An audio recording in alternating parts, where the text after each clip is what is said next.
Welcome to the Protein Bros podcast. I am Jessica Quesenberry, your guest, and I am hosted by Kyle Combs and Jeff Wasserman. That is fantastic. That was a good intro. You were worried about it, and it was perfect. My whole life the bar. is a lie. I've been calling you Jessica Quesenberry. It's Quesenberry. It's Quesenberry, but I've been called a lot worse, so we're good. Oh man, you said my last name correct too, and no one gets it right. So I'm super excited about this. Well, welcome to the Protein Bros podcast. I'm your host Jeff Wasserman. This is my co-host Kyle Combs. What's going on, guys? And as you heard, Jessica Quesenberry, now gym owner of Lift. Am I saying it right? You are. And I know that LIFT is an acronym, correct? It is. What does it stand for? Ladies Improving Fitness Together. I love it. Ooh, I like it. It's a good one. That's a really good one. So we've known Jessica for a very long time, apparently going on like 5 years now. Yeah. And she's been kicking ass for a very long time before we ever met her. And, it's all by kind of like, I would say like happenstance that we came together. It was all just, You were like running home from a vacation and you guys were like looking to stop by and you just were looking for a protein or something. We had a gift card from a cousin and I had it in my car forever. A $50 gift card to Supplement Superstores. I was like, I have no idea what this place is. She lived down in Springfield. Uh-huh. And so we were on our way home from Oklahoma and Chris and I, my husband, had brought it with us. And we're like, okay, we're going to hit it on the way home. So we called because we were running late and Freddie answered. Amazing. And he's like, yeah, take your time. I'll stay here. And our first experience was what really set the bar because even though we came late, we never felt rushed. He gave us so much information, but not overwhelming. Like, it was perfect. And that's what set everything in stone for me. That's cool. And this is awesome because this is important to note, especially because this is way earlier in Freddie's career. Now he's our district manager and he's been on the podcast as well. But this was whenever he was managing a store he was very new to managing a store as well. And he was just trying to do a good job. And we didn't have a store up north. And to be clear, our closest store was probably an hour from you at the time. And so that's why you guys had to bring that gift card because you needed to be driving by one of our locations on the way home. Yes. And so it made sense. And you're like, we never get a chance to use this gift card. We never get a chance to get by one of your stores. Can you please stay open a little later for us? Because it would have been, obviously it was a huge deal to be able to go by the store. Otherwise it's like another hour trip sometime to use it. Cool. So, and I would have to go with my husband because I don't like driving here was uncomfortable for me. Like, I don't drive past Liberty. For sure. I hate it. And you know what's funny? Whenever we had our first 3 locations were in Kansas, and the amount of people that told us from up north that they're like, we're like Shawnee's just like 15 minutes. Once you cross the river, they're like, yeah, but then I have to cross the river. People north, they don't cross the river. No, absolutely not. Stay on the good side. Yeah. Right. And what's funny is Southside people feel the same way. They're like, I don't go to the Northland for anything. It's funny. Yeah. So it's crazy how that works out. I'm from St. Louis where, our downtown is like completely east, right? Like it's, everybody lives west It's a nightmare to get downtown. Yeah. And so like no one lives on the east side of St. Louis typically. And so in Kansas City with a centralized downtown, it's like people that live on the other side of downtown are like, yeah, I never pass. That's weird, man. I don't know. But at the time you were not a gym owner. At the time you were working at a community center. Yes. Is that right? Yep. Excelsior Springs Community Center. Right. And so you guys, what's so awesome about Jess and what you guys are going to learn is that she has never had like a perfect, guide on how to do this or how to do that. Like no one's ever taught her, this is how you own a business or this is how you, start a gym or this is how you start a personal training company. You know what I mean? Like it's all just been, you had the right intent. You wanted to help women and people see that in you and they feel that from you just from the way that you talk. And so it's important to understand, and we're going to learn today is all the stuff that you went through to get to this point and how there was never a roadmap on how to get there. Is that cool? Yeah, absolutely. So how did you, to play off what Jeff just said, what specifically got you into fitness and when was that? My son is, 13 now. That's crazy. I have always been bigger my entire life. Nothing wrong with that, but I never felt good. Like my health always sacrificed. And then when I had a child, I couldn't play with him as well as I wanted to. Or if I took him to the park, I would get winded. And I was miserable. And, I laugh about it now, but it's kind of sad because my turning point, which everyone that knows me knows, is I loved The Biggest Loser. I loved watching it. It was so inspirational. But I would eat during the entire episode. I would eat snacks. Oreos, double stuffed. Yeah, And the right way. Yeah, you know, exactly. like- Yeah, I mean, I go all in. Here's the Mega question. stuff wasn't around. Yeah. Do you dip your Oreos in milk? No. Oh my gosh. No. I can't get on board with that. I'm a milk dipper. Honest question: when you ate these Oreos when you were watching The Biggest Loser, because I've had my own weight loss journeys throughout my life, and I grew up the chubby kid too, and so do you eat with the package or do you bring the Oreos with you? Like, do you bring like a handful? Or Oh no, the whole package. Oh, okay. I mean, you can open it from the top now. Yeah, they make it. I mean, way they too make it easy. really convenient. Yeah. You guys ever seen like the hilarious meme? It's like, do you even lift? And it's like the lift package Oh, on no, Oreos. but that's awesome. People lifting up It the does top. say lift. It says lift on it. does. And they're like, do you even Dang, lift? I need to rebrand. Yeah. Other thing I was going to ask is, so you said you were bigger your whole life. We're talking like, middle school, high school, or was it like, when did you first start to gain weight and you really know why? Puberty. Okay. But I hit puberty very late, and I gained so much weight. And, people that look at me, especially my family, they're like, well, you weren't that big. And it wasn't even my size. It's how I felt. Like, I put on weight quickly, and I didn't know how to get it off, and I couldn't get it off. So then I was just okay being the bigger girl. Yeah, it changed how you looked at yourself in the mirror, and people don't understand, it's one of those things where some people get it, but some people don't. And it's just the relationship you have with yourself, right? Especially when you have to look at yourself in the mirror every day. When things change quickly, yes, it's hard to accept it, even if it's 5 pounds or 10 pounds. And if it just jumps on you and you look different when you see yourself, right? And and I'm from that, that generation that, everything you read, every magazine, it was you need to look like this and you need to do this to do it. Well, I did that, and I did not look like those magazine girls. And I think that there's such a benefit now to the equality of the shapes and sizes. I get a little hesitant because I do want it to be more about health and not size. And now I think it's kind of gone to the opposite, that, all sizes are accepted, but be healthy, feel good. Yeah, I think that's the big thing is the feel good. When I start getting overweight, sitting like I'm sitting now is not comfortable. You know what I'm saying? Like when I feel like, like you were saying, playing with your kids. I have 3 kids too. And it's like, if I get to a point where I'm heavier, it's like I get home and I just want to sit on the couch. I don't want to play with them. So, but yeah, I think that's a good point. Is it, it is about, for some people, it's about the way you look. I want people, if it makes you feel better to look, a certain way, I want you to get to that point. But if you just want to be healthy, I want to get to that point too. Exactly. I think it just all goes back to that, what we talked about earlier. It's just the relationship you have with yourself and, whatever serves you, in that situation. And so if it's how you, if it's a number on a scale, if it's, as long as it's a healthy thing that serves you long term, I think everybody's, doing it for the right reason. Absolutely. And I feel like that's the most important thing you can focus on is, like you said, the relationship with yourself. Because anybody out there, everybody has judgment. It just take care of you, for you. See, isn't this podcasting thing fun, Jess? Yeah, it's not bad. She was afraid she was going to be cringy, and now she's just killing it. That's the first shot. Yeah. Yep. All right. I'll take the first drink. But, yeah. So, you're talking about basically pre-social media. I guess I want to push back on you on this because you said that back then it was so much about the way that you look. And I think that it's only gotten worse with social media because it's so much easier to pull up your social media and compare yourself to so many people on social media. And dude, like this is even worse. Like you hit like the explore page on Instagram, like you don't see any out of shape people.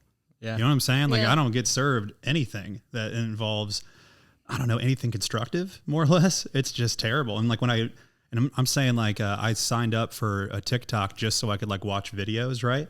And when I Jeff's a secret creator. Rookie. He's secretly creating I have 0 awesome followers and TikTok. follow 0. But it was just whenever you like click through to watch somebody's video yeah. or whatever in the beginning. And so I just remember like going to like the explore page or whatever, when you like first get served videos on TikTok, it just like literally just starts sending For You page. I don't even know if there's I don't know if they have one of those or not, but I just remember logging in or whatever for the first time and it just starts playing videos. Yep. And the first video they play for me is like a 15-year-old girl dancing. Oh, wow. And in my head I'm just like, how is this appropriate? I put my my age and my birth date or whatever on there. And it was just like, why are they showing me this crap? Are you a TikToker? No. I think TikTok is it's like a black hole because, you know, they serve you the same thing over and over again, and then you realize you've been on your couch for 30 minutes watching a cat sing to some lip sync. The same background You're just like, music. what is this? Yeah.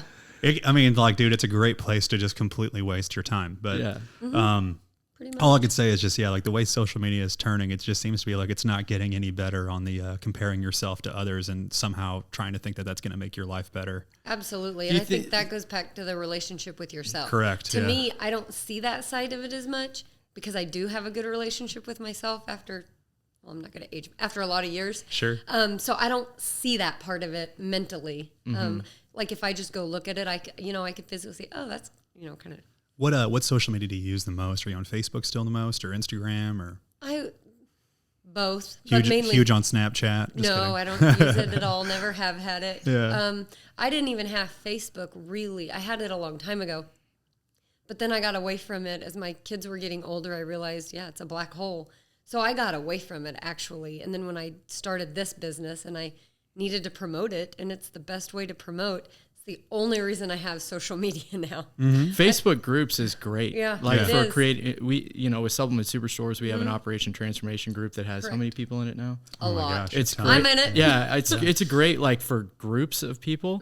I guess when I say social media being playing a negative role or can play a negative role on self body image, I would basically be saying Instagram. Because you don't see a ton of that on Facebook, know. On Instagram, it's more people, I think you can get what you want to get out of it. I think you need to go into any of these social media platforms with truly understanding what you're trying to get out of it. Absolutely. If you're looking to mindlessly scroll, that your subconscious is going to get beat up. You know what I mean? Absolutely. You have to be focused on what you're actually wanting to get out of it. Otherwise, it's going to get, black hole, like you were saying. Oh, yeah. What was it that you were looking at that was contributing to a negative self-body image when you were younger? Magazines. Yeah. What was your go-to? Oh my gosh, I don't. Cosmopolitan. Yeah, Cosmo. Yeah. There was a point when every girl on Cosmo looked like you could blow her over. Right? Yeah. Yeah. That was the era of like the super skinny model. I'm glad we're getting away from that so much. So you're now we're in high school. You said you went through puberty. You're starting to gain more weight, but then you just started to kind of accept it. Right? Yeah, like, people would say stuff to me. They had a horrible nickname for me in high school, and it's like I just ended up getting used to it, So kids suck around that time. Oh my sometimes. gosh, it's awful. And I mean, it's awful. And so it's just something that I chose to accept. I wasn't too hard on myself about it. It really hurt me, but I know that I didn't do anything extreme to cause it. And I was never been very active. So I didn't know any way out or any different. So were you trying at that point in your life? Because a lot of times when people have kids that make fun of them, or they're in a situation where they feel like they're being unaccepted for the way that they look, a lot of times kids try and do things that are really extreme, like I'm just going to stop eating, I'm gonna or I'm gonna exercise for extended periods of time. Did you go through any of that in high school? Slim fast. That's all I consumed. Yeah. Those, what's really messed up about Slim Fast now, knowing what I know about nutrition, is those were just like 35 grams of sugar and that's it. Yeah. It was just like chocolate milk. And it's literally all I would consume. It'd just be chocolate milk with some vitamins and minerals, as they would say. But it was purely based on calorie restriction. So it's like, just have 2 of these a day and then one normal meal, and then you're probably going to end up at like 1,500 calories a day. Do you guys remember? Lose weight. Do you guys remember Body by Vi? Oh yeah, Body by Visalis. Yep. Body by Visalis. Yeah, that was the exact same model as Slim Fast. If you're, drink did you 2 say of these your a day? cousin lived in Springfield? Chris's cousin, my husband's cousin does live in Springfield. Body by Visalis took over Springfield when we were down there working for Supplement Superstores. Dude, the amount of BMWs that were being driven around with like Body by Vi on the back of them was crazy. Oh, I'm sure. And everybody was just like, yeah, man, I just drink this 90-calorie shake for breakfast and this 90-calorie shake for lunch, and I can have any 500-calorie dinner I want. And I was like, yeah, that's just... Have you done the math on how many calories that is? Calorie deficit. I was like, well, that's under 700 calories. I mean, did you stop doing HCG to do this? Remember HCG? Oh, God. Do these drops of like Himalayan sea salt powder that can only be found in this remote part of the world, and then eat 500 calories a day and you'll lose weight. Did you ever do anything like that? Any super calorie restrictive diets like that? The Slim Fast. Fast. I mean, I didn't even have the whole meal at the end of the day. Yeah. It was just another Slim Fast. Yeah. What, and you did that how in old high were school? you though when this happened? So like you obviously lost a lot of weight during this, right? Yeah. Well, so I got engaged in high school, and so I was planning a wedding. Was this Chris? Okay. All right. Hey, this is all part of the real life. No, Let's hear it. Yeah. Nope, I got engaged in high school, and I wanted to be cute in a pretty wedding dress to go wedding dress shopping. I was a senior in high school, and so I drank Slim Fast, and that's all I had, and I looked wonderful in a wedding dress I never wore. Yeah.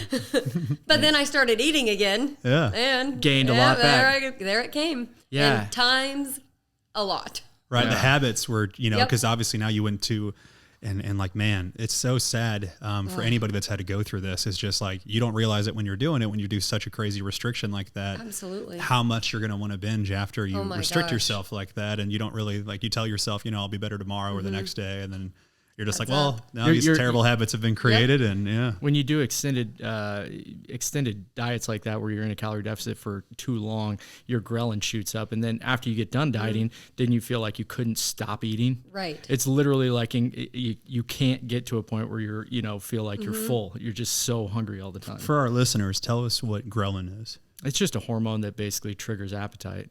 So like I said, a lot of people, if you've done any kind of extended dieting, and you get done with that dieting and you're like, okay, I'm going to add some calories back in. We'll just add a little calories back in. But if you dieted for too long of a period of time, or if you spent too long of a time in a calorie deficit, you try and add a little bit of calories in, and then you're like, okay, I can't stop eating, and that's basically your ghrelin levels are shooting up at that point. And that's what causes, the typical rebound, the typical roller coaster of weight that a lot of people go through. That's why, when, and I'm sure when you're advising people on diet too, it's like you need to be in a calorie deficit, but you need to be responsible about how long you're staying there. And you also need to go up to maintenance calories after being there for, 4 weeks, maybe at the max, 8 weeks. But that's also why a lot of competitors, rebound really hard after they, get done dieting for a show, is because they diet for, 12 weeks, 16 weeks. And Dude, if you're not, sometimes 20 weeks. Yeah, if you're not monitoring that, it's really, really easy to overeat when you come out of that. Absolutely. If you're not on a plan and you're just shooting from the hip on your diet, especially after a big restriction, like, it's not a matter of if, it's a matter of when. What sucks too is, and I'm sure you went through this, but like, when I was younger and I didn't understand a ton about diet, I would beat myself up so hard for that. You know what I'm saying? Like, you would get done dieting and then you would it's a vicious cycle. You would hate yourself because you're like, I can't stop eating. I know I need to stop eating, but I can't stop doing it. And you would just beat yourself up. I'm sure that was a vicious cycle for you. And then going back to the relationship with yourself, when you're doing it wrong. And so then you beat yourself up over it afterwards, and just this vicious cycle. Right. Well, and if you're doing those things to your body, I mean, you don't have a good relationship with yourself. Yeah. Not at that time. And also, if you were having Slim Fast, those have virtually no protein in them, and protein's what is satiating. It's what's going to basically make you feel fuller for a longer period of time. And so, if you're doing it with Slim Fast, you were probably just unbelievably hungry. Yeah, I was going to say, you're not looking for that. You're looking to starve, basically. Yeah, you're just pushing through the pain. The phrase I was going to say that you were saying is, what you were saying, Jess, with that relationship with yourself. If you're doing that, then you obviously don't have a good one. Right. And the saying that really stuck with me was self-control with self-respect. Absolutely. And so it's just one of those things where it's like, if you don't have self-control, then you clearly don't respect yourself. Correct. And that's something that really helped me change my behavior. When was the time that you kind of got to the point where you realized, holy crap, this isn't working. I can't diet in this way and it be sustainable. When was the time where you kind of shifted your mindset and you were like, I'm going to look at this as a long-term deal instead of being a yo-yo type deal? I mean, that was a while. Was it? That wasn't anywhere near, because then. Yeah. Talk us through like how the yo-yos and how that went. Yeah. I mean, as soon as high school was over, I called off the wedding. Then it was, I just wanted to get as far away from my tiny town as I could. So I moved down to Kansas City. What was the tiny town? Bethany, Missouri. Mm-hmm. Where's Bethany? North of Liberty, about an hour. Okay. And I lived there with my grandma pretty much my whole life. And then I moved down to Kansas City, got a job, turned 21 in a few years. And finding yourself, if you will, right, moving to the big city. That just took a lot longer. But I moved down here, got a job, worked 3 jobs because I wanted to support myself and be independent.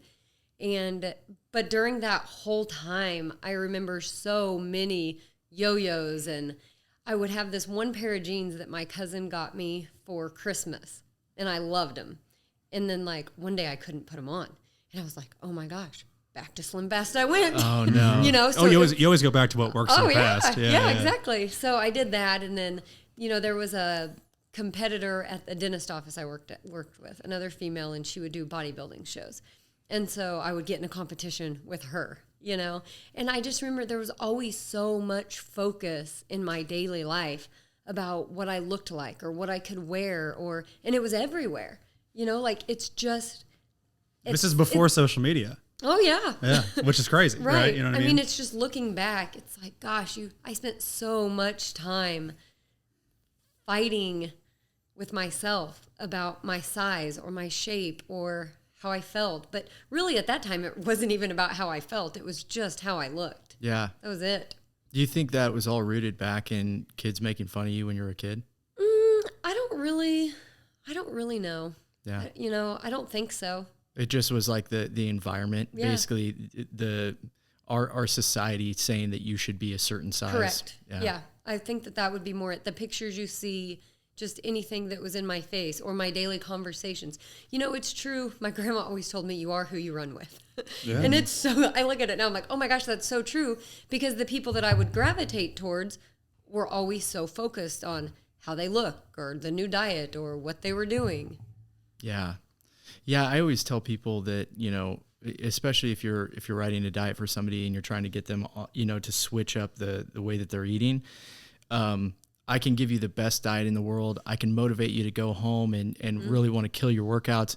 But if you're going home to a spouse that's like, bothering you about wanting to go out to eat McDonald's 3 or 4 times a week or talking trash about what you're trying to do, it doesn't matter what I say to you because you're eventually the people that you're around the most are going to have the most influence on you.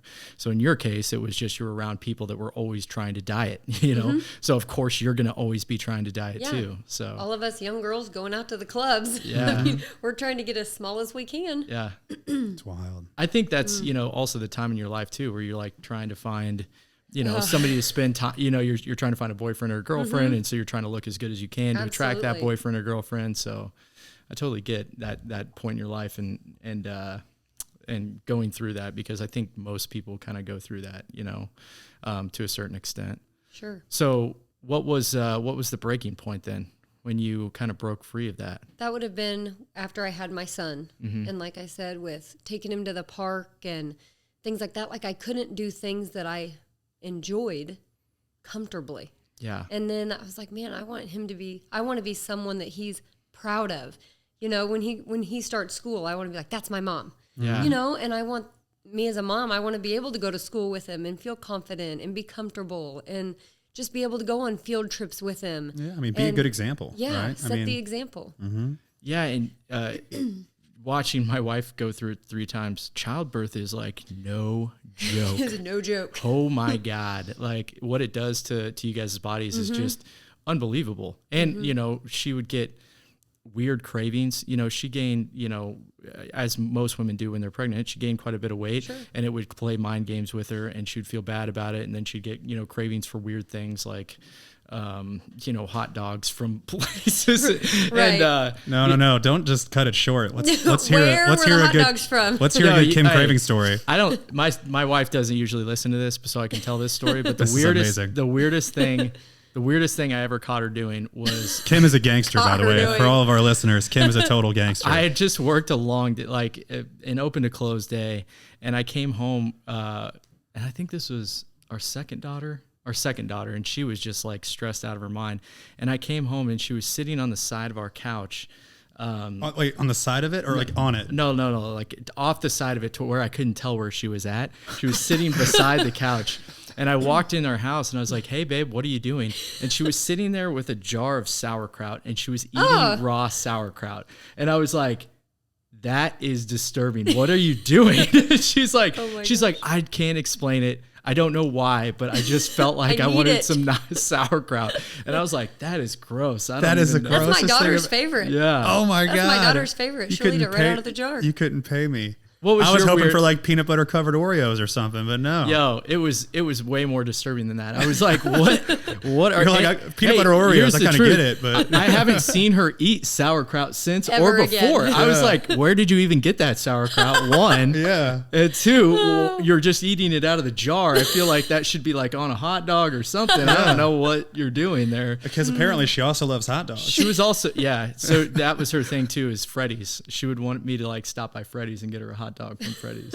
What was your weird cravings? When you I were... never had any. Really? Nope. There was just one time I wanted cherry mash ice cream. Wow. It is weird how it's specific things that like a pregnant woman will want. Like, Right. comes But in have your you head ever and- heard of cherry mash ice cream? No. I was Cold so excited Stone to hear doesn't about make this. it. Yeah. Nowhere What had is cherry mash ice cream. What is this? I just want ice cream with cherry mashes. But like they What's have a cherry mash? I'm like, is that not Cherry Garcia, Ben and Jerry's? it's like the chocolate covered cherry candy bar. Oh, okay. Oh, I know what you're talking about. Now, like the white. Well, it's like an old fashioned looking candy, right? Yeah, yeah. This is the like the best. white, like it's like a white package Yeah, with like with red old Yeah. timey font. Yep. Okay. But for yeah. whatever reason, I got in my mind that I needed that in ice cream form. They have all kinds of ice cream. Why not that? Yeah. Nowhere has it. Heaven forbid you go buy some cherry mashes and some Oh. ice cream and combine them. Well, I did. Okay. It was not what it was did. hyped up in my mind, in my pregnant brain to be. It was disgusting. Really? It was terrible. Now you know why they don't have any. Now I ice know why cream, they don't have it. But Cherry Garcia from Ben and Jerry's is pretty solid. If Yeah. you've never had it, it's great. I've never had it. Oh yeah, it's just chunks of black cherries in it. I'm not a super big ice cream guy, but There's something wrong with you then. I don't know. If you could be the most, I could be like the most full, right? Like I can't possibly get up full. But And you I'd be can like, ice cream. I would not turn down ice cream dessert. Like Yep. I could always make room for that. It just melts around all the other food, in your stomach. You can always make room for it. It is. If you very think about it true. like that, I it's just a agree. liquid. you Yeah. know? Yeah. I mean, really, at the end of the day, It's just a I liquid. mean, it's like water. Drinking a glass now of milk. it's like water. Yeah. So now you guys know how I got Calorie to 282 pounds with rationalizations like that bullshit right there. Oh my goodness. Anywho, so here's what I wanted to know about as you're going through this yo-yoing, right? Because this is like something that's just so unbelievably relatable to so many people, and this is a topic we've never discussed on the podcast. So I think it's really important as you're yo-yoing, and you've done these. I think everybody comes to a point where what used to work for them no longer works for them. Right. So you have to pivot and come up with a new strategy. Yes. Right. Eventually, Slim Fast wasn't the thing. Correct. Right. Talk about when that kind of happened and what did your next move be? And then from there, what was the next move from there? Like basically, how did we transition to finally just doing it right? Okay. You know what I mean? Just doing Yeah. it with the long-term thought process. So going back to the Oreos and The Biggest Loser, it was like an aha moment one night when I was watching it and I was looking, and it's like, these doesn't really make a lot of sense. But before that, I'd never even given it any thought. So I did finish that bag of Oreos during that episode. It's the last hurrah. But Yeah. the next morning, Starting tomorrow. Yeah, the next morning I woke up and I was like, okay, I'm going to do this. Like, that was ridiculous. And I need a change. So again, I go to the magazines. At that time, so I went to the internet and I'm like, okay, well, I want to do this, but how do I do it? And so I couldn't really figure it out because anything that I would read, I'd be like, okay, that's what I'm going to do. And then I'd read the next article and it's like, oh, don't do that. Yeah, exactly. Yeah. So there's so many contradicting things out there. And that was the hardest part. So I came up with a plan and then I decided I'm not going to read or I'm not going to look at anything else. I'm just going to do this and see if it works. Stick to one thing all the way. Yeah. And then I also knew me and I knew that I needed something to motivate me to do this. And I needed something big. Well, at this point, I'm 26, 27, 26 and a half. And I had never seen the ocean. So I talked to my husband and I was like, look, I want to lose like 100 pounds. I need to lose 100 pounds. He's like, no, you don't. You're perfect. No, I'm not. Chris is the man, by the way. I'm Her like, husband's awesome. Yeah, I'm like, I want this for me. I appreciate what you see, but I need this for me. Yeah. And he's like, okay, what can I do? And I was like, I want to book a trip to the ocean in May. This was December. Hell yeah. I mean, I had big goals. Hell yeah. 'Cause I didn't know. Yeah. Hey, I lost a lot of weight before quickly. Yeah. So I figured I could do it again. So in December, we booked a trip he's like, where do you want to go? I said, I want to go to Key West in May. if I don't lose the weight, you can take someone else. What year? What year is this? 2010. Amazing. So the end of 2009 is when we came up with the plan. And then May 5th of 2010 was when we booked our trip for.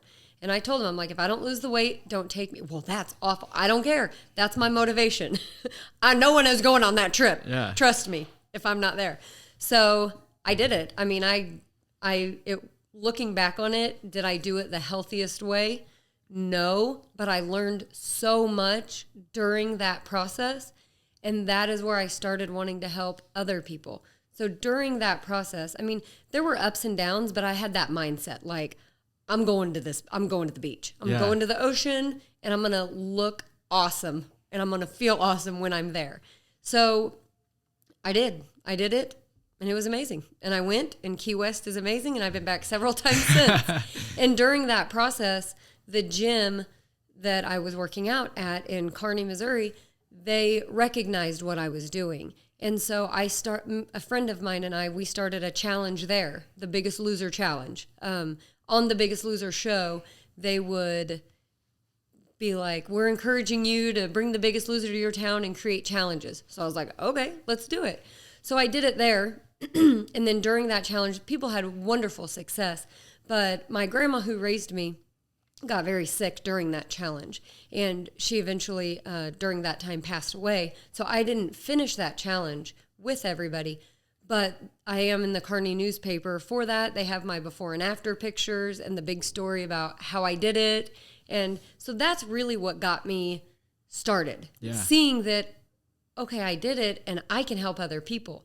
But then it was, but how can I do it better and how can I help people better? Mm-hmm. Because there's still people out there that's doing the yo-yoing and just having nowhere to turn. And that was my motivation, was looking back on my early days and remembering how defeated I felt with all the contradicting things out there.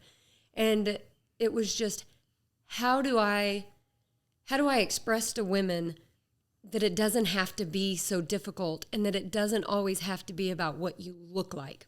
Yeah. Or other people dictating that you need to lose the weight. It's about how you feel and doing it in the safest way possible. And that's what I've figured out after all this time. Yeah, you had to do it in an unhealthy way many times to understand. Absolutely. Well, when you get locked in, like, when you get really locked in on a goal like that and you're able to say no to every little thing, you're like, I'm not going to veer away from anything that's off my plan. I'm not going to miss a workout. I'm not going to miss a minute on the stair step, or I'm not going to. That's a powerful thing. And sometimes you have to kind of ride that wave, when you're in that mindset, because it's impossible to be in that mindset all the time. And people that yo-yo, a lot of them don't understand, what it's like to be in that mindset, because that mindset's not sustainable forever. Correct. And a lot of people, they'll start dieting and they'll give themselves a lot of leeway really early. They'll be like, yeah, I'm going to eat like that for Monday through Friday, but it's Saturday night, I'm going to have some pizza, right? And it's man. You can, if you're going on Saturday night, I would say we've worked the store for so many years that it's like, I mean, dude, it's unheard of, the level of rationale people give themselves in the sense of absolutely. When people come in and this is a classic scenario, right? People come in and they say I didn't lose weight. And you're like, okay, what did you do yesterday? And they're like, well, I went and got Mexican food. And you're like, but I just got fajitas. And you're like, okay, that was a good call to try to do just the fajitas. Did you use sour cream? Did you use guacamole? And well, yeah, I mean, guac's healthy, fajitas are fried in oil. How many, and how many chips and salsa did you get? We only had 2 baskets. And I was just like, all right, well, you had your whole day's worth of calories. And that's just the truth, Absolutely. But do you recommend more a calorie-based approach where you're looking at macronutrients, or are you more like a portion control person? So neither. Yeah. Mine is more what you're comfortable with. Okay. So, individualized. At the gym that I own now, I have meal guides. Yeah. I tell everybody, these are not a Bible. It is just something to go off of. And it basically has good quality protein, good quality carbs, and then there's a line for each of them, and you just fill it out. But it does say the basics, palm size portion, this and that. So I think it depends on the person. because some people are really comfortable with going all in and tracking macros, and that's where I'm at. Like, that's my wheelhouse. You're sustainable there. I love tracking macros. It does give you leeway, but it can't be that, what was it? If it fits your macros. Right. And I can fit anything in there. Yeah, Oreos fit. Yeah, exactly. But it's not going to be the body composition you want. And just learning those things and basing it off of the individual. Yeah. And I will say, with where I'm at now, I do nutrition guides, but I send them to you for the details.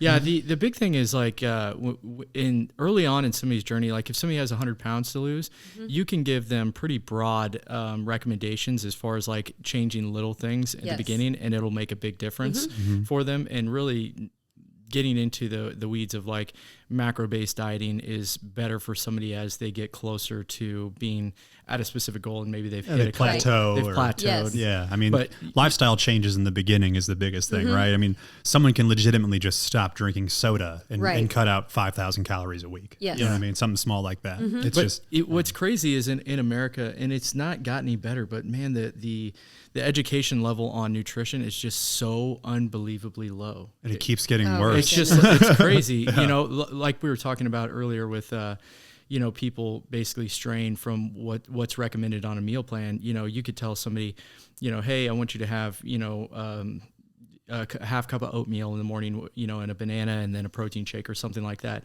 And they'll come back in a month and they'll be like, well, yeah, but I was just doing I did a bagel instead. And you're like, do you understand the calorie difference between a bagel and between, you know, oatmeal? It's quite a drastic difference in calories. Dude, people will say like, I cut out all sugar, and I'm like, all right, well, what'd you have for breakfast? And they're like, I had a bowl of fruit and then I had a cup of yogurt. Yeah. And you're like, okay, so you had like 40 grams of sugar. Yeah. And also it's like On the low end. Yeah.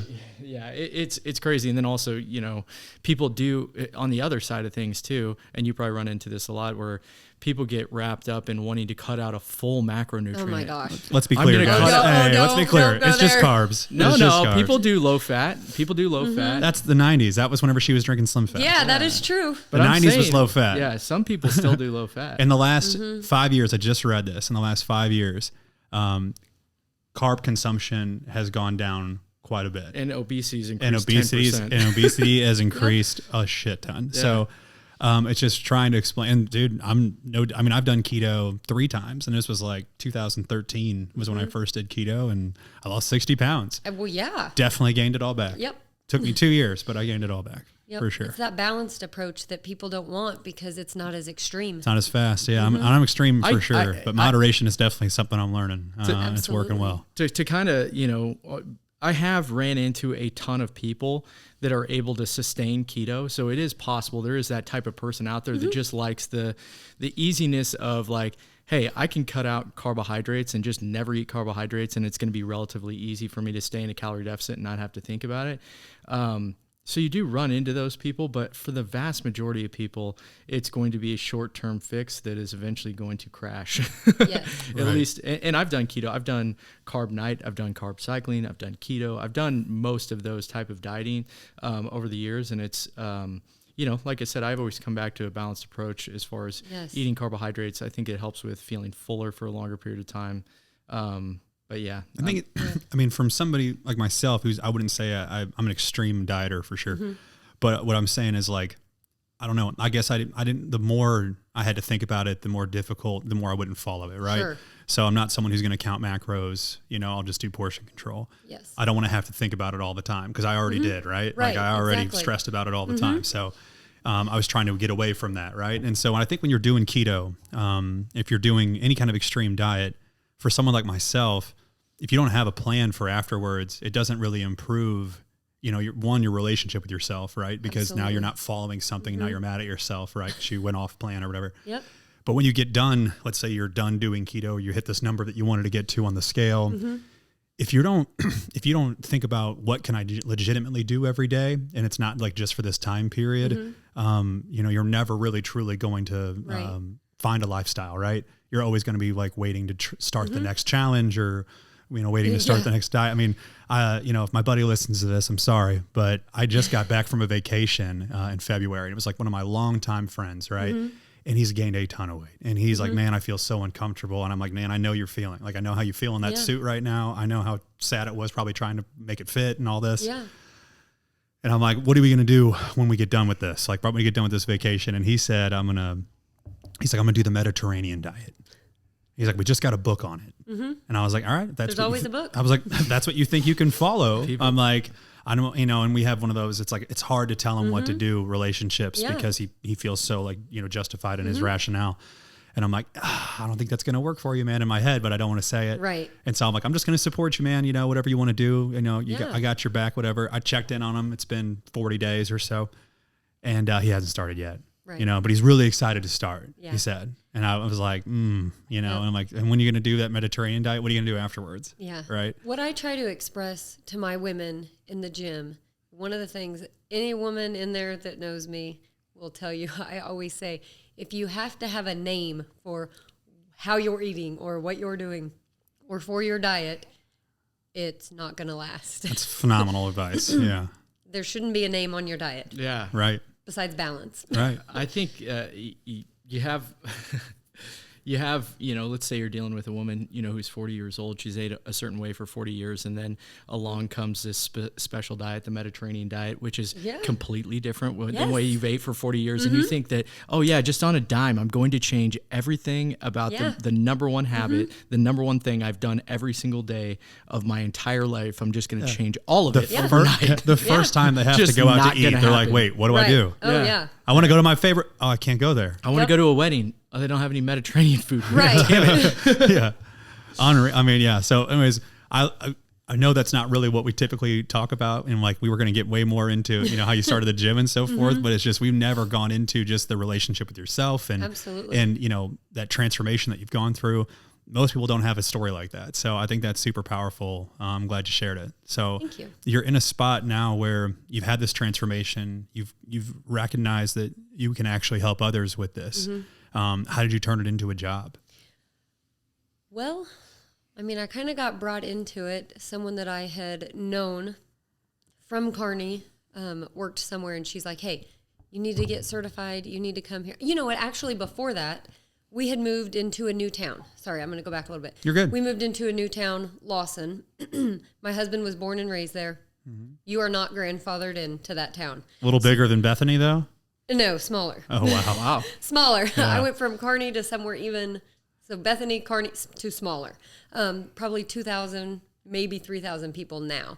But you're not grandfathered in. So I felt like it was impossible to make friends. So I was like, well, if I could share my gift with people, everybody likes to get something, right? Yeah. So if I could share this gift that I feel like I have now with people, I can make new friends. So I started a tiny little gym in this tiny little town, and I had a tiny little turnout, but it was great. Like, I had fun. My kids were starting school. So it's like it gave me something to do. Plus, I was helping people.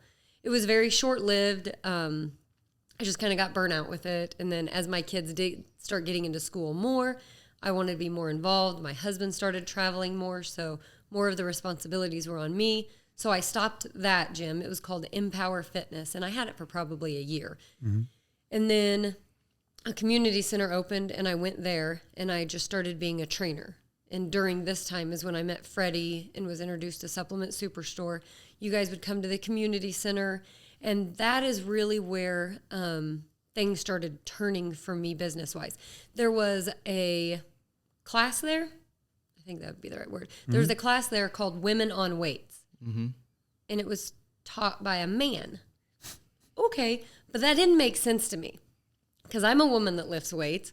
And like, nothing against men, but I don't want a man to teach me how to lift in a class called Women on Weights.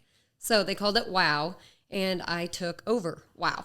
Nice. So I was like, I want a woman to teach. Was the guy women like, here, please take it? Yeah, or was he like, hey, this is my class? Nah, he didn't really care. Okay. I think we just kind of transitioned to me, and they just planned on it being another 8-week class, and I saw more for it. So I had women that just kept signing up for this 8-week WOW class, Women on Weights. We started, oh my gosh, we couldn't even be in the weight room at where I worked. They wouldn't even allow us in the weight room. You're not kidding. No, I started. Because of how many people? Oh, no. Oh, no, because the weight room was for the weightlifters upstairs, not the class. Really? So I literally started my very What year was this? This is like 4 years ago. Yeah. Jesus. Yeah. This isn't that long ago. It sounds funny. like a Stone Age I mean, story. it's funny looking back because so many of the women are still with me. But my first class was in the racquetball room. Wow. Because I wanted room for us, and I could pull out equipment from the classroom where there was some weights. Yeah. Because I don't know. It was crazy. But we started in the racquetball room. Then we moved to the hallway. And then we moved into this other little space where I could take a wheelbarrow or like a wagon down with weights on it. And then, I mean, gosh, if some of my women were here, they would laugh so hard if they're going to listen to this. Oh my gosh, because then I would start sneaking us up 1 or 2 at a time to the weight room floor. Because I'm like, if you guys are going to stay with me this long, we can't just be using these little dumbbells. Like, we got to get under a squat rack. We got to bench press. We got to deadlift. You got a progressive overload. You know what I'm saying? Yes. Yeah. So then over time, I would literally sneak us up 1 or 2 at a time to the weight room to where eventually, like, I think my 3rd meeting with the director, I finally was able to have my class in the weight room. Wow, that's wild. Yeah, so And I understand, and I'm like, I know that sounds Stone Age, but I'm also understanding in the sense of you're basically group training a big class in a weight room, so it's difficult. Right, and they have limited space. Yeah, and it's a general fitness gym in that area. Absolutely. So like we have a classroom for classes over here. Yes. But you're like, but we need the equipment from the gym. Sure. But I had even presented, like, let's make the class a little smaller and I could have more of them. Yeah. So we don't crowd the weight room. Did that work in your advantage in some capacity? Because I know some women are very much like, I don't know if I want to go into the gym and have people look at me while I'm learning.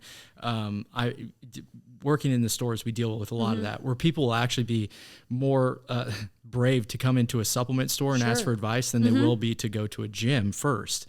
And it just all boils down to thinking that people are looking at them or judging them. So did that work in your advantage? Were you able to build some confidence in some of your class before introducing them to an actual gym? I'm sure I built confidence in the way I was training, so I felt more comfortable teaching them in the weight room. But I think any time that you're hiring a trainer, you're going to be more comfortable. Now, I can understand if they were just winging it and going up there on their own to the weight room floor, they'd be very uncomfortable. But I feel like if you have a trainer, your uncomfortableness is, that relationship with yourself. Yeah. That doesn't necessarily, it might have to do a little bit with people are watching and stuff, but people are also seeing you have a trainer and you're trying to do things correctly. Yeah. So I would say yes and no on that. Yeah, that's just one of those things where I feel like there's some people, and you have situations where there's certain people that want to learn and not be watched, and then there's certain people that want to jump right into things and they don't worry about looking quote unquote silly when they're starting something new. And I think that's awesome that you were able to kind of basically guide people through that transition process. Yeah. You create a lot of loyalty that way. That's what I was going to say. I still have so many of those women. So like we were even joking around this morning in our session about some of the early days, about sneaking up and things like that. So then after that, I had went on a vacation. And so our next session of WOW was going to start. And just, with anything, whenever you work for a larger company, it's not always what you say goes by any means. And things just weren't working out as well as they had been. You were working, and this is a government-run community center, so there's a lot of red tape here. Yeah. And so someone else was kind of wanting to do what I was doing. They saw success in it and maybe wanted that. So I got a call on my vacation from 3 of my clients that they were trying to move them to a different WOW session with a different trainer. And at this point, you build so many relationships and trust with these women that isn't easy to do. It is more so now, but at that time it was so new to me, and it's like they were my family, and I felt like people were trying to take my family from me. Yeah, I mean, you invested emotionally into these people and vice versa. Right. So immediately I'm like, okay, I need to find a place for us to go, because I want the business to respect me in the same way I'm respecting them. And can I ask, where was the reasoning for that? Like, why would this person, why would they try to recruit your own clients? I still, to this day, do not know. I left and never looked back. I love it. I remember you telling me, like, when this was going on, you were like, you have any ideas of where I could go? Right. Right? Yeah, that's true. And I know that there's a million sides to every story. I know my experience. I'm sure the other experience is different, and that's fine. It's water under the bridge now, and it's brought me to where I'm at today, and I hold no ill will. But I contacted there was only one other gym in our town, and I contacted them, and I'm like, look, this is what I got. Can we do this? And without a doubt, they said, absolutely. And so we went as a crew and all switched over. And then, everything was supposed to be great. And then things that were promised didn't exactly pan out and, more problems. So I'm like, okay, I have a lot of women with me for a small town. I mean, it was a lot of women to me. And it's like, I'm making such a good impact in these women's lives. And I know this because they tell me, I see it. I'm like, I don't want to just drop them. So I'm like, where do I go? What do I do? Jeff, do you have any ideas? Like, is there anybody that has any ideas for me? And then the gym that I was at sold, I'm not saying out from under me, but sold without even telling me. So I got called on a Saturday, and the exact words were, we're no longer gym owners. I literally had him repeat it 3 times because I'm like, I just moved everybody over. Like, I'm going to lose everybody because they're going to think I'm crazy because I keep just having to move around. So long story short, I had a one-on-one client that I had become very close with. And she's like, look, I got a space in my warehouse. She's like, if you want to make your own thing, let's do it. And I'm like, seriously? Hell yeah. So this was January of 2020. Yeah. Oh, perfect time to open Yeah. business. It was perfect timing. So I'm like, yes, let's go. So I told my husband, I'm like, look, this is what I want to do. He's like, okay, full support. So literally within 3 months, I had 800 square feet of my one-on-one client's warehouse, and I was up and running. Yeah. And you guys, I mean, like, this is cool. So like, talk about the equipment, you got all new stuff. Yeah. It was fun. Well, yeah, I didn't know where to get it. I didn't know what to do. I didn't have a whole lot of money because I was not planning for it. And I built it small. My women said, look, wherever you go, we'll go. We know even if we don't have equipment, it'll be the best workout because it's with you. So I was like, well, that type of loyalty is earned. Like, I worked hard. And yeah, I mean, I got the equipment that I could. I got more than I planned for, and it turned out I thought you got more than great. I was like, holy hell. Yeah. I mean, you got a lot of stuff. That's why I said, when I do something, I'm going to do it. Right. So I did it. And I remember the first day we opened, I didn't have mirrors yet because the mirrors had to go on shelves. So like storage shelves, because I didn't have enough walls to put my mirrors because I had to have equipment on the walls. Yeah. But you got to have mirrors. Yeah. So they were literally on these heavy grade storage shelves. So I hadn't gotten them installed. So you could see out to the warehouse and everywhere. But we were getting great workouts in, and then a week later, I closed. For COVID. 1 week later. And then, but hey, that gave me more time. We did some virtual training. That gave me more time to get things ready. And then it was later April, I ended up opening back up because I was like, okay, it's a small group. We can do this. So we did it. And then I grew and I grew and I grew out of my warehouse. I'm like, what am I going to do now? So I'd been looking around for spaces because I needed windows. I am very claustrophobic, and working in a warehouse that had no air conditioner. And the warehouse, I think the hottest it got was up to 108. Wow. Talk about hot yoga. It was hot weightlifting. Some great. I would put tape over the thermostat because I'm like, it's placebo. Yeah. If you don't know it's 108, it's not going to feel like 108. So I would put black tape over the thermostat. That is so funny. they couldn't see it. I forgot about that. Attention to detail. Right. I love it. Yeah. So we had fans. They had to go in a circle. I mean, it was wild. Sounds like a really good liability too. Yeah, exactly. Yeah, we would open the I was like, it's kind of like a CrossFit gym, right? Yeah. Hey, that's true. So then I did find a space, and I had so many members at that time, and I found a space. I signed a lease, and then literally, I think it was the day before I signed the lease, and then the next day, like, a lot of very personal stuff in my life happened, and I went through extreme depression, to where I would go to work and come home and go to bed, and that was it. And the relationships that I built with these, I'll start crying. The relationships that I built with these women are what literally kept me going. I would go to work, but that's the only place I would go. And then, you know, as time goes on and you start to heal from things, it's definitely a constant struggle. But I mean, it's true. It might sound but it's that it doesn't matter how many times you fall down, just get back up. It may take a little longer, but you'll get back up. And I have recently. And then with I've had ebbs and flows with the gyms, with anything when you have them, not necessarily employees, but contractors. Then there's issues and there's different personalities. But I realized, gosh, I don't want to do it on my own. But at the same time, I'm the only one that's ever going to care about this business the same way that I care about this business. 100%. Yeah. So then I tried to do it all on my own. So the last, 6 months, I've tried to do it all on my own, along with my personal life stresses that they might not be as dire because it's been a year, it's been a couple years now.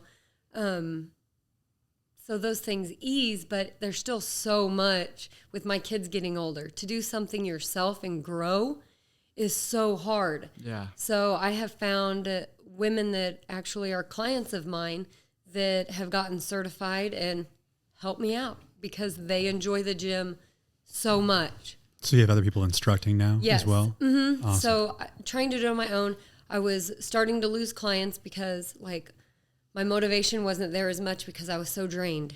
Yeah, you were pouring energy. I was getting so tired. Yeah. And then it was just pouring energy into my personal life that had to come first because I do have 2 kids and we just moved and there were so many huge life changes at once that nobody expects that it was just so hard that I signed a lease, all of this happened, and then it's but then I have to motivate all these people, to better themselves whenever I can't even get out of bed. Yeah. So it's been a long process. So that's been the last couple years. And then the last few months, I've had thought about closing. I've talked to Tori in detail about it because I'm just I don't know what to do. I can't do this. And then it's okay, I keep repeating. You can do hard things. You've done a lot harder things than this before. So I have so many friends at the gym and a couple that I really trust, and they know that it's not necessarily that I need their advice. I just need to bounce my ideas off of them, sure. And they're there to listen. And I have a lot of ideas. So I would bounce them, and I would bounce them, and I would bounce them. And then I just came up with a plan, and I'm look, I have overcome so much, and it was the women in this gym that helped me overcome everything in my personal life. I have to keep this going. So here recently, I came up with a plan, and it has been insane how busy I'm getting now. And awesome. I am really excited about the future now. I think love it. Two things that you mentioned that I think are really good points is that, out of struggle, out of the worst times come usually the forced growth that happens from that is most people, like you were saying, when you get to that point where you want to quit, most people actually just do quit, you know? Yeah. And I think if you can persevere through that, it's amazing what you get on the other side of it. Absolutely. And then 2, when you're talking about being depressed and having those people that you were that were supporting you, that were your clients, it's that culture right there. People need people, you know Absolutely. what I'm saying? And it's I think it's really special to have a gym that you can go to that the people that are there aren't just your buddies you work out with. They're it's your community. It's your community, family, like you were saying. Yep, they call it our tribe. Yeah, absolutely. Exactly. And it's I think that building a place for because it's good for you, but it's also great for them. They get Absolutely. as much out, you know what I'm saying? It's a two-way street. Absolutely. And so it's really special to be able to build something like that. And I hope you're proud of Absolutely. that community because it's that is not easy to do, to get people to come together in that way. And it started back when you're doing the WOW, Yeah, it took a exactly. long time to build that. So Yeah, absolutely. And it's nice now because now at the gym, I always try to think, because I'm always thinking about how to build and how to grow and how to become better and what sets Lift apart from other gyms. So we now have even partnered with another woman-owned local business and offer in-house meal prep. nice. So it was this very small business that they also had some struggles that now I've brought so much business to that we're both supporting each other. And I think that's what's awesome whenever you can also support other businesses. Yeah. People that are trying to do all works together. And they're absolutely trying to do, nobody's trying to make it on their own. Or try to be better than anyone. It's just, how can we all help each other? And I feel like with women, and I'm sure anybody, there's so much competitiveness and judginess out there. It's like, if you can really, truly all come together like-minded, obviously you have differences, but we're all there to support each other, encourage each other. During that hour, we are all best friends. Yeah. The workout is a bonus. Oh, yeah. But honestly, like, so many people say, I was in such a bad mood when I came in and didn't want to come, but they leave in such a better mood. Yeah. And no one leaves the gym with a regret. Right. Absolutely. You know? I love that. Yeah. The you know, what you were saying as far as competition goes, it's if you take a step back and you just think, what are we all trying to do here? Mm-hmm. We're all trying to get people in better health. You know, America's, you know, life expectancy is going down right now. Obesity is going up. And if you take a step back and you think, well, what are we all trying to do here? We're in the fitness industry. We're all trying to make those stats better. We're trying to improve upon, you know, people's life expectancy. We're trying to help people fight obesity. And if you come from that aspect of things, it's not as much of a competition. You want to support other people that actually have that mission. Yes. You know, so that's kind of the way that we think about it at Supplement Superstores. Yeah, absolutely. You guys are, so now you're in the spot where you say you got this new plan. Can you give us a little detail about what you guys are pivoting and doing now that's helping you grow? Yeah, so a lot of my biggest struggles, you know, you look at, okay, what's not working? Well, both of my kids are in school. I want to be there for them as much as possible. So I don't want to increase my training sessions because I don't want to work a lot more. Plus, I'm not really busy enough to justify that. So what can I do? So my biggest struggle was I was relying on my clients to follow my schedule, and that's it. That's not sustainable. So now I've went through all the hoops and bounds to open it up to a 24/7 gym. So I create our own custom programs every 6 to 8 weeks. We have our own customized tracking sheets. Is very customized. And then I create videos for every single program.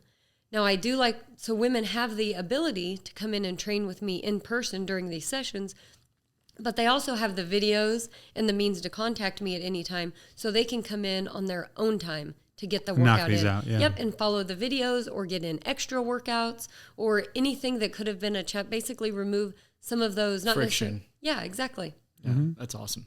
So you guys do have like all the equipment for a general gym as well. So if someone wants to just do their own thing the whole time, they always can. Yes, although the gym is set up for the current program we're on, but they can use anything in the gym. There's nothing in their way, or I have all the equipment. That's cool. That they can and I do bet you have a great workout. community that I'm sure puts things back. And absolutely. Keeps it looking good. They know that my black floor I'm very OCD, and the black floor is very challenging for me. Yeah, I can imagine. But yes, they do. I want to know, so having worked at 2 gyms prior to opening up your own, what was the lessons that you learned in those 2 gyms, or maybe the negatives that happened in those 2 gyms that really you wanted to fix when you opened up your own? Okay, so a lot of it was based on like cardio classes or things like that. And my goal was really to teach women to lift weights. Yeah, it's in the name, lift. Yeah, exactly. Yeah. And there's so many, things around that. And you go to the weight room and you would see how uncomfortable women are. Mm-hmm. And the gym, I don't know. Like when I say I don't know what was wrong with them, I just learned so much from them. Yeah. But the biggest thing that I noticed at gyms was the women were over here. Women on the cardio most machines. Most of them. Yeah. I mean, for the most part. I feel like that stigma, people like you are helping to break down that stigma where it's like, I don't think you run into as many people anymore that think lifting is going to make them bulky. Right. If you truly empowering women. 10 years ago, it was very across the board, a lot of people would think that lifting weights was going to make a woman bulky. Now you don't really get that nearly as much as you used to back then. And it's because of people like you stepping up and saying, hey, lifting weights is fun. It's cool. It's going to help with overall, feeling better. It's going to help with, injury prevention. It's going to help with life expectancy. There's obviously the benefits of lifting weights go on and on and on. But knowing where to start and how to do it and be comfortable doing it. And I feel like that's the space that I've created to where not everybody can afford a one-on-one trainer, and that's fine, but you've got to have other options, so that's where I feel like lift is kind of the best of everything for women. is because you get that group personal training, but it's at an affordable rate. Plus now you get the 24/7 access. And that's kind of where, like with gyms before, I don't think I ever really have sat and thought about what was wrong with them. It's more so just how can I make it better? Yeah. How could I provide a better service? And I'm not a typical gym. Like I know the name of every single client. I am hands-on with every single client. It's not like anybody has a membership that I don't know personally. Yeah. And that's just because it's more of a private facility. Mm-hmm. So I'm just always trying to learn. And I tell them all the time, I'm never going to be the smartest person in the room. If I am, then I need to go somewhere else because I always want to learn more. And that's what I do. That's how I've learned how much I know, is because all I do is study it. And what I love about you, though, because I mean, you and I have had a relationship for years now, Yes. is that you're just not afraid to ask. And that's something that I recognize because I feel I have that same ability. People are always like, man, like, how did you do this? How did you do that? I'm like, I'm just not afraid to ask. Right. Because I want to know, you know what Sure. I mean? And so, you can only learn if you're actually going to go out and, be willing to actually put in the work to learn it. You know what I mean? Absolutely. Humility is a huge thing. Yes. Huge. And, a lot of times in the fitness industry, it is barren of humility. Difficult for sure at times. And I also want to commend you on another thing that is important for anybody who is in a position right now where they're inspired to want to do what Jess is doing right now. And that is, when you've worked for these other places, you had humility, but you also knew what you wanted to do, and you knew how you wanted to do it. Mm-hmm. And, you saw these obstacles, and, at times where you don't understand, everybody has that time where they're working and they feel like they can improve it or they can make it better. Yes. And they're being bogged down by, corporate or management or whatever. And they're being told, like, that's not how we do things here. Right. And you say, okay, well, this is how we're going to do things at my place. Yes, exactly. And then that's what I'm going to go do. Absolutely. And that's okay. And it's not anything against, where you're working. That's how they wanted to do things. Right, And absolutely. that's their prerogative. Right. But it's cool to understand that, like, you're not ever trapped. You know what I mean? Correct. That's the best thing about living in the United States of America. Yep. You have the freedom to leave and go do what you want to do and start up your own Absolutely. place. And I'm super proud of you. Thank you. I appreciate it. We have one question we ask all of our guests. This is important. This is the most important question that we'll ask you this whole podcast. Yeah, no, You've gone this whole time without being cringy. This one question could completely change everything, though. I'll let you ask it, though, Kyle. I always ask. So you've lived in Kansas City since you were 19 years old, or were you 18? Ish. 18, 19. 18, 19. She was finding herself. You were finding yourself. It was like Kansas City is known as one of the barbecue capitals of America. Okay. What's the best barbecue in Kansas City? Jack Stack. Ooh, man, so quick. It's been since even the a James question. Krause that we've got to Jack Stack Jack response. Stack is my I number love Jack one. Stack. We love Jack Stack for the wings. Yeah, well, we love the wings. I want some right now. You know what I love about Jack Stack is I think it has the best experience of all the for barbecue Q39? Yes. They're both. Oh, I do. No. You don't like Q39? I do not. Oh, My husband loves it. I do not. She's a contrarian. I love it. I love it. I mean, dude, Jack Stack's phenomenal. I mean, the cornbread at Jack Stack. They don't do Jack cornbread I at don't even have Q39 the anymore. cornbread. Oh, I man. don't even I need am the a cornbread for Jack Stack. Sucker for cornbread, dude. I'm like, it's like in my top 5 favorite things. Love it. They have really. Luke, really why good is it so funny that I love cornbread? Luke, come on. What's so funny? It's just so random. Dude, Have you it's had not it? It's random. pretty good. Cornbread is, dude, cornbread is in the United States flag. Oh my God. cornbread is in the United States flag. That's your top. That's a fact. It's up there, dude. Fact That's check awesome. that. Have you guys ever had burn end barbecue? We never talk about it on here, but burn end barbecue, you guys ever had it? Nope. There's one in Overland Park. We've had it for Yeah. our company. Yeah, we've had it. It's one in Overland Park, and then there's also one in Crown Center now, right? Yeah. And they have these cornbread like croutons, Yeah. like cornbread like nuggets. They're like the greatest thing you've ever had in your life. Cornbread nuggets. They're so ridiculous. Okay. Just something you guys should all try. what's If you're the hearing Jack this Stack now, you go go and to? try them. I go to the one in Lee Summit. Yeah. Just my husband's. Across from our Lee Summit store? I mean, it has to be, right? Yeah, it is. Yeah. Because Chris works out there. Oh, fantastic. So the one I go to, I'll go with him. So we go down there. What's your go-to That one's order? got a nice patio. Yeah, we got to hear. in Yeah, the it's summertime. that's a nice one. Yeah. Brisket. Brisket what? brisket. Just on a plate? Brisket on plate? Brisket on a plate. Brisket on a plate. What's your side What choices? is it? Like the cheesy corn. Okay, respect. She gets to choose 3. Do you get to choose 3 or you just get the brisket? I just get the brisket. She doesn't know the If menu I like we choose know the 3, menu. I'm choosing 3 servings of brisket. Yeah. Oh, so much respect. Yeah. But you genuinely enjoy the brisket from Jack Stack over Yes. the brisket from Q39. Oh, for sure. 100%. Man, so tough. The sauce, everything. Dude, The Jack Stack atmosphere, sauce is everything. phenomenal too. Yeah, and I it's give you that. vinegar based. It's not sugar based, so it's lower in sugar. You don't have to look for sugar free. Yeah, I do love. Just get original Jack Stack. it is good. No, I do. I'm officially hungry. That was good. Yep. Yeah. Yeah, that was a And great their answer. carrot cake is amazing. You know so what? that wasn't a cringy answer. We made it through the full podcast. They make and, carrot cake you know, cupcakes, don't they? Is that what it is? Oh, I don't know. I had a huge slice of carrot cake. We were my most recent Jack Stack purchase was December of last year, and we were in Blue Springs working on the new store, Okay. right? And we called up and we're like, hey, we're just trying to do a to-go order. It's like me and a few other guys. We're all out here, working on the store. They said, oh, you need to do our family dinner deal. And I had no idea this thing existed. Have you ever heard of this? No. So it's like, this is like an everyday deal, by the way.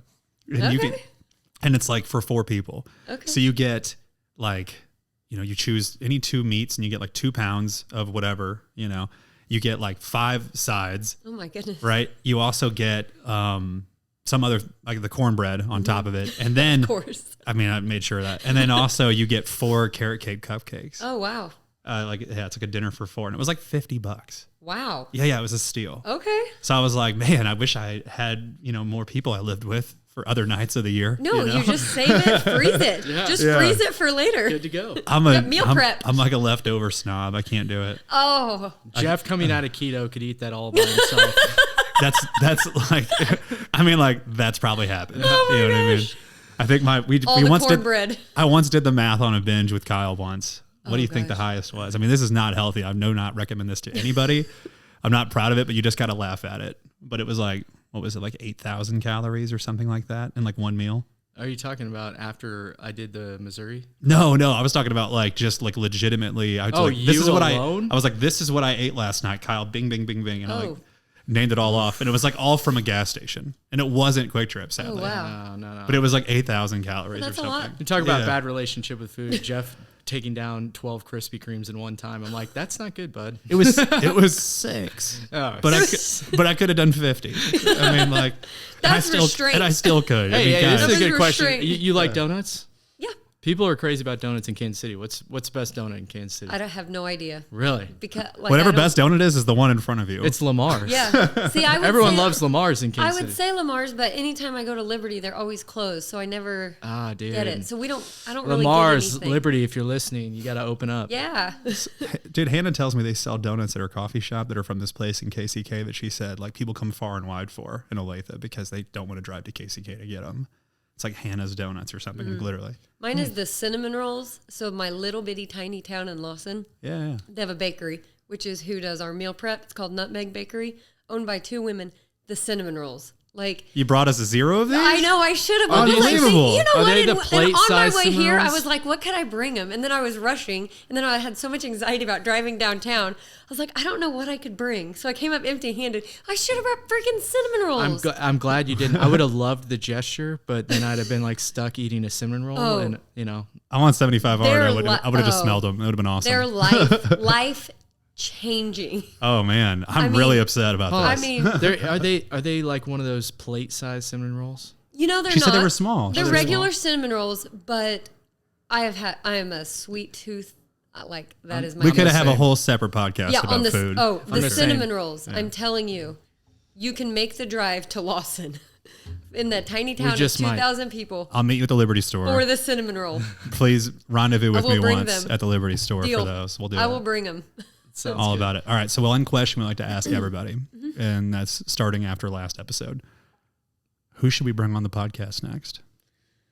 The bakery. Yeah. I feel like talking about cinnamon rolls for the. I don't know. an See, hour. that's why I was excited to do this because I'm not out there much because I feel like I'm kind of tucked away in Excelsior. Sure. That I don't really know. But you're on the anybody. gram. You're on Facebook. You see who's out there. Is there anybody that kind of inspires you, intrigues you around the area that you think's cool? Outside of Supplement Superstore, not to sound cringy. No. There's nothing cringy about that. Come on Not now. that I can. We are the coolest guys in Kansas City. Okay. So there's another woman. I follow her on Facebook, Uh-huh. and never interacted with her whatsoever. But she's always about empowering herself and women. Her name's Sarah Shoemaker. I do not know her. I believe she's from Excelsior, but Shoemaker. she has a great online presence. She just did that angel competition bikinis. Oh, okay. Yeah. Yeah, and she's very one of our employees did that. Yeah, she's very empowering and has a great presence. I've never contacted with her personally. Thought about it multiple times, but I haven't. So if I were to like look at someone that inspires me, seeing her and reading her content inspires me. Awesome. Sarah Shoemaker. Luke, make a note. Our moniker. Write it down, Luke. All right. We have nothing but respect for you, Jess. Thank We're you. super proud of what you've done. I loved hearing about everything, you know, and your views and how you ended up, you know, owning a gym. It was an awesome conversation. I love that you persevere too and that it's Thank you. growing and it's all working out. So keep doing what you're doing. Tell our listeners how they can find you. I'm on Instagram and Facebook under Ladies Improving Fitness Together. Is it under, do you have to spell all that out? You do. Okay. It Cool, used cool. to be Lift and then it got taken. So it's been a Ladies mess. Improving Fitness Together. Yes. Ladies Improving Fitness And then Together. on Instagram, I believe it's Lift with Jessica. That's which right. Makes it pretty simple. Easy enough. And also the gym is in. Excelsior Springs, Missouri. Got it. Look it up, y'all. Go visit it. And if they have heard about it on the Protein Bros podcast, can they come get a workout in for free for the first time? If you're a woman, absolutely. Correct. Women only, y'all. All What right, about guys. them shirts? Oh, yeah. Great call. Tell them about that, Kyle. Stop at any supplement superstores in the Kansas City area. Mention you heard about it. Heard about the shirts on the podcast, and we'll hook you up with a free shirt. The Protein Bros podcast shirts are Miami Vice themed. They are super dope. They're awesome. And they are completely free for our listeners. You just have to say that you are a listener, show that you subscribe to the podcast, and they will hook you up on the house. If you cannot get to a store, go to the Protein Bros website, proteinbrospodcast.com, and they are for sale. $24. Cool. All right, y'all. Thanks so Anything much for else? listening. Thank you so much. Yeah, no problem. We'll see y'all next week.